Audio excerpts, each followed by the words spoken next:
Right, Fiona Hayes is with us. Fiona, good morning to you. How are you? Good morning, lads. How are you? Yeah, good.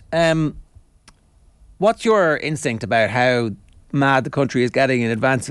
I was all for the madness early in the week, and now as the game approaches, I'm like, oh, we might be losing the run of ourselves here a bit.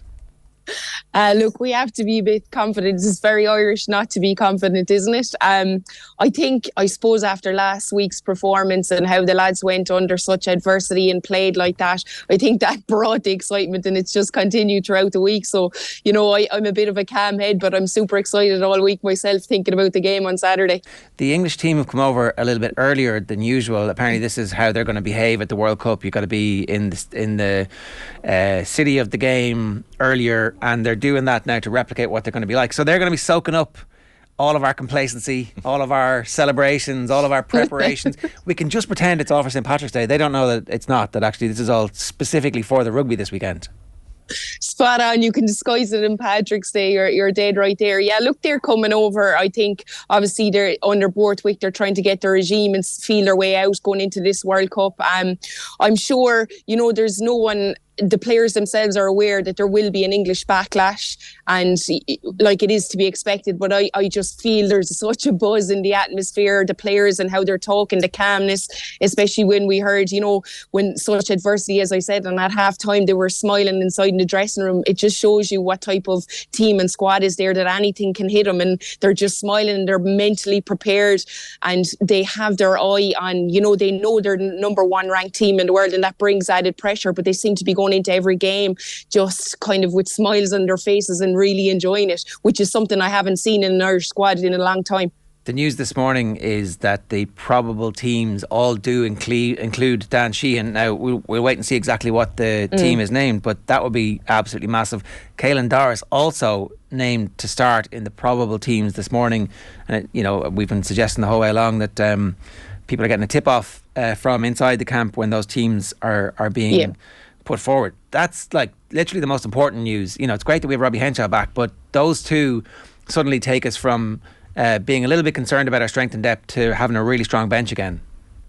Yeah, look, I mean, Sheehan and Doris, we know exactly what they can bring, and it's that bench that came on in the last game. They came on and done a job, and I think it's the mentality there at the minute that anyone in that squad has the confidence to do that. But I mean, the likes of Dan Sheehan, he's just been outstanding. I think he's only missed one line out so far in all the minutes he's played with Ireland, and I'm sure he blamed the jumpers and lifters for that one. But I mean, his stats are through the roof, and we all know what Doris, I mean, we're talking about him week in, week out. He's just immense as a ball carrier, an out and out 8, and it's something I think England are struggling with themselves. I haven't seen enough from Don Brandt to show me like that he's up there with world class 8. So I think we're haunted with the players we have, but it's the confidence that's in these guys, and it's brilliant to hear that. And I think you're right. I think the general squads that are released, they're normally spot on when it comes to that naming day. We're expecting Fiona Gibson-Park to start at scrum half this weekend. I mean, I thought Conor Murray did well against the Scots, considering it wasn't exactly a normal service from the pack given all the injuries. But it makes sense to put Gibson-Park straight back in there for a game of this magnitude. Absolutely. Look, and in the minutes he played, he made such a huge impact. I mean, it's very easy standing on the outside to say, it was much slower with Murray, but he had to feel his way through the game. They had to find their way. And I think when Gibson-Park came on, obviously sitting on the bench, you've loads of energy. He just provided that speed. And I mean, the skill set he showed, that beautiful pass from that break down the wing back inside. He's just a player in form, and Murray has been outstanding and is really fitted into that role. But I think it's the right choice to start to Gibson-Park. England like a slow game. They like a kicking game. Their back three will love for the ball to just be coming at them. They're so narrow in their carries. I think Gibson-Park will really, really speed up that ruck, and if we can get under 3 second ruck, you'll really cause damage to England out wide, especially because that's where they were caught against the French. Obviously, the home advantage is a great thing for us. We get to hopefully see a Grand Slam in Dublin. I mean, it's the first on home soil since Ravenhill in 1948, and it's been Cardiff and Twickenham since. I guess we're all looking at the positives of that, Fiona, in that, this is a brilliant opportunity. But then it adds weight to the occasion, I'm sure, as well, for the players. Not saying these players aren't fully capable of dealing with weight on their shoulders like that, but it certainly adds an extra element of pressure to the game. Oh yeah, huge pressure, especially as you say on Paddy's Day, everyone's going to be out with their hats, their jerseys, everything. And because they've played so well, there isn't even a hint of atmosphere that these guys could lose on the game. But I think the pressure is there. And I think Andy Farrell has provided that mentality in the squad that they're able to deal with. England there will be a backlash. They can't possibly play as bad as they played last week. I mean, as I spoke about, the back row were non-existent. I thought the front row didn't do much. So they would have looked at their stats and they'll definitely be looking at improving that. But I just don't think that English players, compared to what we have over here at the minute and the form that our guys are in, will be able to really get after Ireland. It probably will be a bit of a slow start and they will try and slow down the game. But I think the fitness of this Irish team will absolutely shine through. And as we spoke and we saw the bench last week, these guys are going to be chomping at the bit to come on and make a massive impact as well. The two respective back rows with Doris back in the team, and that's like I think it's a big assumption. I really hope that's true and that we're not roping open the English into thinking, they're going to have their full team, and then all of a sudden it emerges we don't. And I just who knows, right? I'm sure there's a lot of high stakes poker going on with this stuff. It'll be out of character for Ireland, and so that in itself would be a bit of a change and a bit of a red flag. But if the two back rows are as we expect them to be, can you talk to us a little bit about the respective difference in strength? Look, I think if we think we're going with, we know exactly with Doris. Are you comparing the back rows to the Irish back rows to the English back rows? Or? Yeah. So look, we've got a world-class 7. Absolutely, we all know, or should I call him a world-class hooker at this stage? But we know exactly what Van der Fleer is capable of. He's just immense, and I think there's a massive difference between himself and Willis. I watched Willis last week. I'm a huge fan.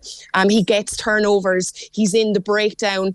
He's doing monstrous stuff over in Toulouse. But when I look at Van der Fleer, it's his ability to. He's a smaller kind of back row, but it's his ability. He's sidestep, he can carry around players, he links up so well with the backs, he's able to provide, he's got every part of aspect of his game is just there, and he's so good. And Willis is a devil at the breakdown and he gets inside there. But last week I was just disappointed. I found that he was sticking his head into a lot of dead rucks. I've seen him doing it a couple of times and the game just got away from him. And if we're looking at the 8s, I'm saying world class for Van der Fleer. I think Caelan Doris is on the way up there. He's been brilliant for Ireland so far. And Don Brandt, huge fan as well. I'm watching him with Harlequins the last couple of seasons, and he has the ability to make an impact. But he really disappointed me watching him last week. A lot of players have come out and said, look, you can't blame the 8, you can't blame the back row, but just his carries into contact. I think he caught once from a restart, was stopped. He was already turned waiting for the contact and stopped dead at that point. And I think that's the difference between these English guys and our own ball carriers, is we're constantly, our back row are getting gain line, and it's due to their footwork. They're able to get around or hitting the soft shoulders, and their link play with the back line, especially with Sexton, Ringrose when he's on, we can see that they're well capable of hands, of passing out the wing. Whereas the back row in England, I don't know if they're coached to do it. I feel like when we see them, and especially if they're coming off a scrum at speed, especially Don Brandt, there's no ability really to pass to a 12. I feel like he just carries straight into contact, and the defence just loves that because they're able to shoot up and stop him dead at source. The way you're describing that, it sounds like they're still very much conscious about what they're trying to do, and they're like, okay, I'm going to catch this ball and I'm going to do what I did in coaching all week this week, as opposed to I know what I'm doing and so it's going to be second nature to me. It's that split second of a difference between fully understanding and implementing a game plan that has been well honed over a long period of time to I need to think about what it is that I'm supposed to do to make the coaching staff happy. And that's, I think, the thing that gives us most comfort, is that we're a good bit further down the line than this England team at the moment. The caveat to that, of course, is that they're going to pick a 10, 12 and 13 who have experience of coming to Ireland and pooping a party, where we expected last time they were here, it's like, oh, we're going to win the Grand Slam, then we're going to go out and win the World Cup, and then they blew us apart in the opening 20 minutes of that game. Is that 4 years ago now? Yeah. So Owen Farrell at 10 is what the English papers are saying. Slade at 12, Tulagi at 12 and Slade at 13. That's the exact same combination. Now, those three can't fix it, but no, we're seeing ghosts. Yeah, look, I'll be honest with you, I'm not too worried. I know that there is going to be, as I spoke about earlier, there will be a backlash for the first 20 minutes. I mean, Tuilagi hasn't got much rugby under his belt. You know, he has been injured, then he's been in and out of favour because of those injuries over the years. So he hasn't really got the same connection that I would have seen with Farrell before. Slade, I wouldn't be, not that I'm not a huge fan of him, I wouldn't feel like he's a massive threat, especially in the centre. I think Ireland have a capability to deal with these guys. In the past, England picked these big ball runners, you know, you'd Vunipola at 8 and you had Tuilagi running down the neck of defences. Whereas I think defences have sorted that out now. They're able to chop these guys low, and I think the Irish defence system, in watching them from start to finish this Six Nations, even from the All Blacks from that second game, they just are all on the same sheet. I know that out wide there was connection issues between maybe 13 and James Lowe, but their hustle and their work rate is what sorts that out. They're able to get across, they're able to bring that line speed because they can get up together. So I think Ireland they will know that they're going to be targeting that area, but I don't think these guys have had enough game time together to be able to make such a huge impact. I think there's a lot been said as well, Fiona, even anytime I've been down at those press conferences in Abbottstown, Gary Keegan's name has come up, the mind guru behind this team, and you can kind of sense it in the build-up, in the press conferences. Like, even they're quite relaxed. Mac Hansen joking about the fact that everybody hates England, you know, quotes that were picked up in the Telegraph this week over the Irish Sea. Even Tyke Furlong saying, you know, if you can't get excited for the game this weekend, then why are you even involved in sport? There seems to be something, even in the words coming out of the players' mouths, that you sense that they're a bit different this year. Yeah, definitely. And watching them in those press conferences, as I said, they're enjoying their rugby. They look natural. They're able to talk. Obviously, they're well trained in what to say and what not to say. But look, they seem to be confident. And Gary Keane it's with Andy Farrell. You know, he's constantly pushing that mentality and being able to think like champions all the time. You're just focusing on the next game, and I think that's what's really worked for this team, is that they were never looking at a Grand Slam, they were never looking at a World Cup. It was literally every focus when they talk. Obviously the reporter's going to ask them questions about, you know, Grand Slams and we're going to win the World Cup now, but it's good for them. They bring it back to earth, and I would imagine Gary Keegan has brought that to him. You live in the moment, and they're living in the moment, enjoying their rugby and playing with a smile on their face. The complacency thing is a real thing, though, right? Like, we are this week looking at everybody asking, can you pay proper testimony to Johnny Sexton like he's dead? And he's not.